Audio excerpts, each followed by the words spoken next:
नमस्कार दोस्तों।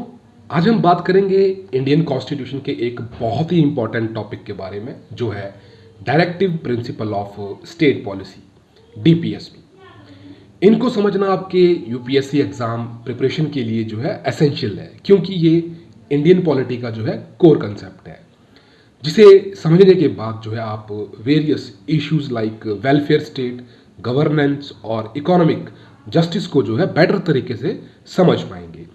आज के इस वीडियो में हम डीपीएसपी का ओरिजिन, प्रोविजंस, क्लासिफिकेशन और इसका रोल इन गवर्नेंस को जो है डिटेल्ड वे में जो है कवर करेंगे। तो दोस्तों चलिए शुरू करते हैं। Directive principle of state policy को जो है इंडियन कॉन्स्टिट्यूशन के पार्ट 4 में आर्टिकल 36 से लेके 51 में जो है इंक्लूड किया गया है। ये प्रिंसिपल जो है स्टेट के लिए गाइडलाइंस प्रोवाइड करते हैं, जिनका मकसद जो है सोशल एंड इकोनॉमिक डेमोक्रेसी को जो है अचीव करना है। डीपीएसपी की नेचर जो है नॉन जस्टिसेबल है, मतलब इन्हें जो है कोर्ट में जाके जो है एनफोर्स नहीं किया जा सकता, लेकिन इनके थ्रू जो है एक वेलफेयर स्टेट का जो है फॉर्मेशन किया जा सकता है। डीपीएसपी का कंसेप्ट जो है आयरलैंड के कॉन्स्टिट्यूशन से जो है लिया गया था, लेकिन इसका ओरिजिन जो है स्पेनिश कॉन्स्टिट्यूशन से भी रिलेटेड है। ये प्रिंसिपल का आइडिया हमारे फ्रेमर्स को जो है गवर्नमेंट ऑफ इंडिया एक्ट 1935 से भी मिला था। डीपीएसपी का रोल यूपीएससी के जीएस पेपर 2 पॉलिटी के लिए जो है क्रूशियल है, क्योंकि डीपीएसपी जो है सोशल जस्टिस, इकोनॉमिक इक्वालिटी और वेलफेयर स्टेट जैसे कंसेप्ट को जो है प्रमोट करता है। यूपीएससी क्वेश्चंस जो है डीपीएसपी के थियोरेटिकल एस्पेक्ट के अलावा जो है इनके प्रैक्टिकल इम्प्लीमेंटेशन पे भी पूछता है। आपको पता होना चाहिए कि डीपीएसपी और फंडामेंटल राइट्स के बीच का डिफरेंस क्या है, क्योंकि ये भी जो है सिलेबस में डायरेक्टली लिंक्ड टॉपिक है। बात करूं फीचर्स ऑफ डीपीएसपी, तो DPSPs are non enforceable by any court. They are meant to establish a welfare state. DPSP are fundamental in the governance of the country, which means कि policies बनाते वक्त जो है governments को जो है इन्हें ध्यान में रखना पड़ता है। एग्जाम्पल, मैटरनिटी बेनिफिट्स को प्रमोट करने वाली पॉलिसीज जो है डीपीएसपी के जो है अंडर कवर की गई हैं। अब देखते हैं फ्रॉम आर्टिकल 36 टू आर्टिकल 51 को डिटेल में। तो पहला है आर्टिकल 36। इसमें क्या है, डेफिनेशन ऑफ स्टेट जो है दी गई है। तो आर्टिकल 36 जो है डीपीएसपी के स्कोप को जो है डिफाइन करता है। इसमें जो है स्टेट का वही मतलब है जो आर्टिकल 12 में जो है दिया गया है, जो कि फंडामेंटल राइट्स का पार्ट है। स्टेट्स में जो शामिल होते हैं वो है सेंट्रल गवर्नमेंट और पार्लियामेंट, स्टेट लेजिस्लेचर और स्टेट गवर्नमेंट, लोकल अथॉरिटीज़ जैसे म्यूनिसिपैलिटीज़ और पंचायत, और दूसरी अथॉरिटीज़ जो इंडिया के टेरिटरी में है या इंडिया के कंट्रोल में है। बात करूं आर्टिकल 37 की, तो ये एप्लीकेशन ऑफ डीपीएसपी पे जो है फोकस करता है। आर्टिकल 37 ये बताता है कि डीपीएसपी को जो है कोर्ट एनफोर्स नहीं कर सकती, यानी कि आप डीपीएसपी के प्रिंसिपल को जो है कोर्ट में चैलेंज नहीं कर सकते। लेकिन ये भी कहा गया है कि डीपीएसपी जो है गवर्नेंस के लिए बहुत ज़रूरी है और स्टेट को जो है इन प्रिंसिपल को जो है ध्यान में रख कर जो है लॉज बनाने चाहिए। बात करूं आर्टिकल 38 की, तो ये बात करता है सोशल वेलफेयर की। तो आर्टिकल 38 कहता है कि स्टेट का जो है काम लोगों के वेलफेयर को प्रमोट करना है और एक ऐसे सोशल ऑर्डर को बनाना है जिसमें सोशल, इकोनॉमिक और पॉलिटिकल जस्टिस हो। इसके साथ ही आर्टिकल 38 क्लॉज 2 जो है वो कहता है कि इनकम और अपॉर्चुनिटीज़ में जो है इनइक्वालिटीज़ हैं उन्हें जो है मिनिमाइज करने की जो है कोशिश करनी चाहिए। बात करूं आर्टिकल 39 की, तो ये बात करता है पॉलिसी फॉर वेलफेयर। आर्टिकल 39 में कुछ स्पेसिफिक पॉलिसीज दी गई हैं जो स्टेट को जो है अपनानी चाहिए, जैसे सभी सिटीजन्स के लिए जो है लाइवलीहुड का जो है एडिक्वेट सिस्टम हो। दूसरा, मटेरियल रिसोर्सेज का जो डिस्ट्रीब्यूशन इस तरीके से हो कि वो कॉमन गुड को जो है सर्व करे। तीसरा, वेल्थ और प्रोडक्शन रिसोर्सेज का जो है कंसंट्रेशन ना हो। चौथा, equal pay for equal work दोनों मैन और वुमेन के लिए। पांचवा, बच्चों और वर्कर्स की हेल्थ और स्ट्रेंथ को जो है प्रोटेक्ट किया जाए। सिक्स्थ पॉइंट, बच्चों के डेवलपमेंट को जो है इंश्योर किया जाए विदाउट एनी एक्सप्लॉयटेशन। बात करूं आर्टिकल 40 की, तो ये बात करता है organisation of village panchayats. Article 40 एक गांधीयन प्रिंसिपल को जो है रिफ्लेक्ट करता है, जिसमें विलेज सेल्फ गवर्नेंस को जो है प्रमोट करने की बात की गई है। स्टेट को विलेज पंचायत्स को जो है ऑर्गेनाइज करने के लिए जो है स्टेप्स लेने चाहिए और उन्हें नेसेसरी जो है पावर्स देनी चाहिए। इसका इम्प्लीमेंटेशन 1992 के 73rd अमेंडमेंट एक्ट के थ्रू जो है हुआ, जिससे जो है पंचायती राज को जो है इंस्टीट्यूशनलाइज किया गया। बात करूं आर्टिकल 41 की, तो आर्टिकल 41 कहता है कि स्टेट जो है अपने इकोनॉमिक कैपेसिटी के हिसाब से जो है राइट टू वर्क, एजुकेशन और पब्लिक असिस्टेंस को जो है प्रोवाइड करे। ये उन सिचुएशन में जो है ज़रूरी है जैसे अनएम्प्लॉयमेंट, ओल्ड एज, सिकनेस और डिसेबलमेंट के केसेस में। जो मनरेगा जैसी स्कीम्स हैं इसी प्रोविजंस के ऊपर जो है बेस्ड है। आर्टिकल 42 जो है स्टेट को गाइड करता है कि वो वर्कर के लिए जस्ट और ह्यूमेन कंडीशन जो है प्रोवाइड करे और वुमेन के लिए जो है मैटरनिटी रिलीफ का प्रोविजन करे। आज के लेबर लॉज और मैटरनिटी बेनिफिट का बेस जो है यही आर्टिकल है। आर्टिकल 43 कहता है कि वर्कर को एक ऐसा लिविंग वेज दिया जाए जो उन्हें डिसेंट स्टैंडर्ड ऑफ लिविंग दे सके। इसके साथ ही उन्हें जो है लीजर और कल्चरल अपॉर्चुनिटी जो है वो भी मिलनी चाहिए। ये आर्टिकल जो है वर्कर्स के राइट के लिए काफ़ी इम्पॉर्टेंट है। बात करूं आर्टिकल 43A, जो बात करता है participation of worker in management. इस आर्टिकल को जो है 42nd अमेंडमेंट एक्ट के थ्रू जो है ऐड किया गया था। इसका पर्पज़ ये था कि वर्कर्स का जो है मैनेजमेंट में जो है पार्टिसिपेशन हो और उन्हें जो है डिसीजन मेकिंग प्रोसेस का जो है हिस्सा बनाया जाए। बात करूं आर्टिकल 44 की, तो ये बात करता है यूनिफॉर्म सिविल कोड के बारे में।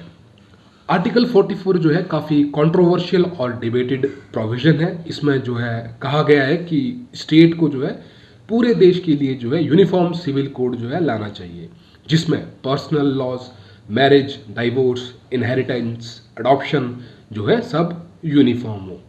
ये एक इंटीग्रेशन और इक्वलिटी का जो है स्टेप माना जाता है। बात करूं आर्टिकल 45 की, तो ये बात करता है अर्ली चाइल्डहुड केयर के बारे में। 86th अमेंडमेंट के बाद आर्टिकल 45 को जो है मॉडिफाई किया गया और अब इसमें कहा गया है कि स्टेट 6 साल से नीचे के बच्चों के लिए जो है अर्ली चाइल्डहुड केयर और एजुकेशन प्रोवाइड करे। 6 to 14 ईयर्स के बच्चों के लिए जो है राइट टू एजुकेशन अब फंडामेंटल राइट के रूप में जो है आर्टिकल 21A में जो है दिया गया है। आर्टिकल 46 बात करता है schedule caste, schedule tribe and weaker sections के बारे में। तो आर्टिकल 46 कहता है कि स्टेट को जो है शेड्यूल कास्ट, शेड्यूल ट्राइब और वीकर सेक्शन की एजुकेशनल और इकोनॉमिक इंटरेस्ट को जो है प्रमोट करना चाहिए। ये उन्हें एक्सप्लॉयटेशन और सोशल इनजस्टिस से जो है प्रोटेक्ट करने के लिए है। अफर्मेटिव एक्शन और रिजर्वेशन के प्रोग्राम्स जो हैं इसी प्रोविजन से जो है इंस्पायर्ड हैं।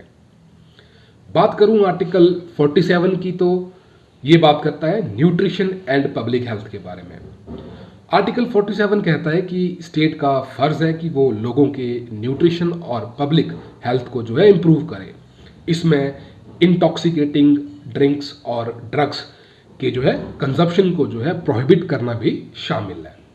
हेल्थ स्कीम्स और न्यूट्रिशनल प्रोग्राम जो है इस आर्टिकल से जो है इंस्पायर होते हैं। बात करूं आर्टिकल 48 की, तो ये डील करता है एग्रीकल्चर एंड एनिमल हस्बेंड्री से। आर्टिकल 48 स्टेट को गाइड करता है कि एग्रीकल्चर और एनिमल हस्बेंड्री को जो है साइंटिफिक लाइंस पर जो है ऑर्गेनाइज करे। साथ ही काउज और कैटल की प्रोटेक्शन का भी जो है प्रोविजन ये आर्टिकल देता है, जो गांधीयन आइडियल्स का पार्ट है। बात करूं आर्टिकल 48A की, तो ये बात करता है इन्वायरमेंट प्रोटेक्शन की। आर्टिकल 48A जो है 42nd अमेंडमेंट के थ्रू जो है कॉन्स्टिट्यूशन में ऐड किया गया था।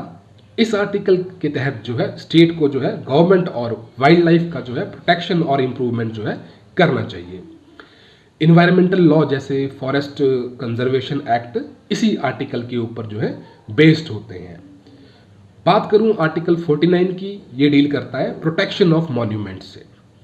आर्टिकल 49 कहता है कि स्टेट का ड्यूटी है कि जो मॉन्यूमेंट्स, प्लेसेस और ऑब्जेक्ट्स ऑफ नेशनल इंपॉर्टेंस है उनका जो है प्रोटेक्शन किया जाए। आर्टिकल 50 बात करता है separation of judiciary from executive. Article 50 एक काफ़ी इंपॉर्टेंट प्रोविजन है जो स्टेट को जो है गाइड करता है कि वो जो है जुडिशरी और एग्जीक्यूटिव को जो है सेपरेट करे। ये जुडिशियल इंडिपेंडेंस को जो है इंश्योर करने के लिए जो है दिया गया है। बात करूं आर्टिकल 51 की, तो ये इंटरनेशनल पीस एंड सिक्योरिटी को जो है प्रमोट करता है। तो आर्टिकल 51 कहता है कि स्टेट को जो है इंटरनेशनल पीस और सिक्योरिटी प्रमोट करनी चाहिए और इंटरनेशनल डिस्प्यूट्स का जो है आर्बिट्रेशन के थ्रू जो है सॉल्यूशन निकालना चाहिए। इंडिया की फॉरेन पॉलिसी में पीस और नॉन अलाइनमेंट के जो प्रिंसिपल हैं इसी आर्टिकल पर जो है आधारित है। अब बात करते हैं क्लासिफिकेशन ऑफ डीपीएसपी। इनको जो है 3 ब्रॉड कैटेगरी में जो है डिवाइड किया गया है। पहला है सोशलिस्टिक प्रिंसिपल्स। ये जो प्रिंसिपल का मेन एम है सोशल एंड इकोनॉमिक इक्वालिटी को जो है एंश्योर करना। इनके थ्रू जो है स्टेट को डायरेक्शन दिया गया है कि वो पीपल्स के लिए इकोनॉमिक एंड सोशल वेलफेयर का जो है ध्यान रखे। तो इसके कुछ की आर्टिकल्स कौन कौन से हैं? आर्टिकल 38, आर्टिकल 39 और आर्टिकल 41।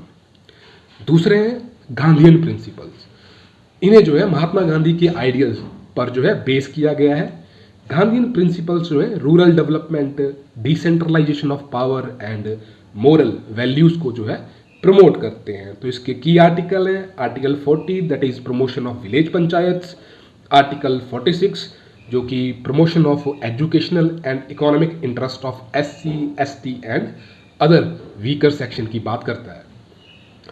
तीसरे हैं लिबरल इंटेलेक्चुअल प्रिंसिपल्स। ये प्रिंसिपल्स इकोनॉमिक ग्रोथ और इंटरनेशनल पीस को जो है प्रमोट करते हैं।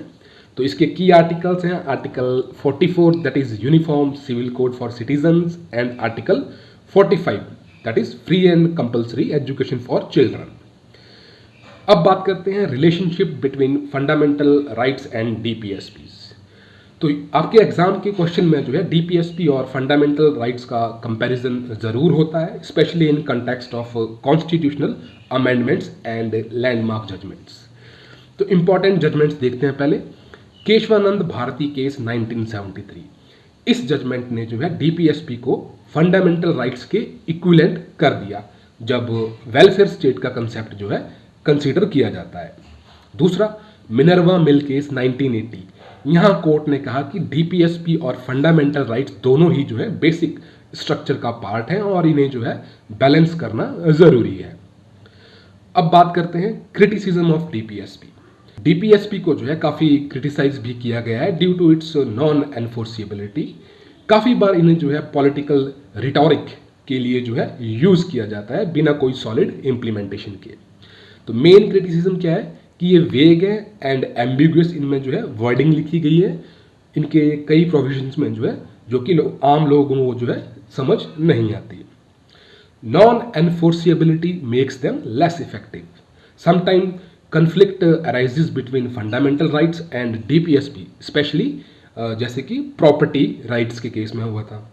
बात करूं amendments and developments related to DPSP, तो पहली है 42nd कॉन्स्टिट्यूशनल अमेंडमेंट 1976। इस अमेंडमेंट ने जो है डीपीएसपी को और ज़्यादा स्ट्रेंथन किया, स्पेशली इन्वायरमेंटल प्रोटेक्शन और चाइल्ड वेलफेयर से रिलेटेड आर्टिकल्स को ऐड किया गया। दूसरी है 86th constitutional amendment 2002। Right to education was made a fundamental right under article 21A, जो कि अर्लियर क्या था, डीपीएसपी था अंडर आर्टिकल 45। बात करूं implementation of DPSP in India, तो डीपीएसपी के इम्प्लीमेंटेशन के लिए जो है गवर्नमेंट ने वेरियस पॉलिसीज और प्रोग्राम्स जो है लॉन्च किए हैं। कुछ नोटेबल जो है स्कीम्स हैं। Mahatma Gandhi National Rural Employment Guarantee Act, ये स्कीम जो है आर्टिकल 41 और 43 के अंडर जो है राइट टू वर्क को जो है प्रमोट करती है। दूसरा है national food security act. DPSP के आर्टिकल 47 को इंश्योर करता है, जिसमें स्टेट जो है पब्लिक हेल्थ और न्यूट्रिशन का जो है ध्यान रखेगा। डीपीएसपी जो है हमेशा एक evolving part of the constitution रहेंगे, जिनका मकसद एक जस्ट और इक्विटेबल जो है सोसाइटी को है प्रमोट करना है।